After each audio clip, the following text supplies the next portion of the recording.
since we are talking on the topic of JP Associates, we have an exclusive. And after selling the Bokaro cement unit to Dalmia Cement, JP is in advanced talks to sell the Bhilai cement unit as well. Who's the interested party and what could be the deal valuations? Nisha Poddar, who got us the exclusive the first time, joins us with exclusive details this time around as well. Nisha. That's right, Neeraj. In fact, Bhilai unit is something that they are in advanced talks with to sell stake in that company.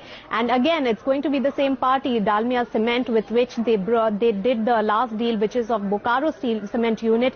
They are going to, they are looking at selling the Bhilai cement unit also to Dalmia Cement. At this moment, it's a little too premature to say that the deal will be signed between the two parties because negotiations are still on. And sources with direct knowledge do share with me that the valuation expectation and the enterprise value that they are talking about for the Bhilai cement unit is about 1,500 crore rupees. Now remember, JP Associates holds about 74% stake in that unit, and the rest is held by Steel Authority of India. Similar has been the kind of shareholding pattern with both Bokaro as well as Bhilai. In the last transaction, we saw that at 1,150 crore rupees enterprise value the transaction was done. In this case, remember, there is limestone mine with along with Bhilai unit, and therefore the valuation expectation could be a little higher. But then we also have to see that Chhattisgarh cement market is probably as not robust as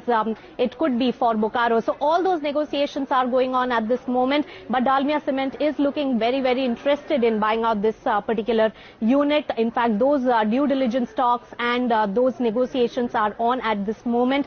And what I do gather is that if the deal was to fructify, then in the month of April, that could be done. But remember, the last one had an enterprise value of about $90 per ton of cement. And this time around, it's expected to be a little higher, but fingers crossed when it comes to Dalmia Cements as well as JP Associates Steel.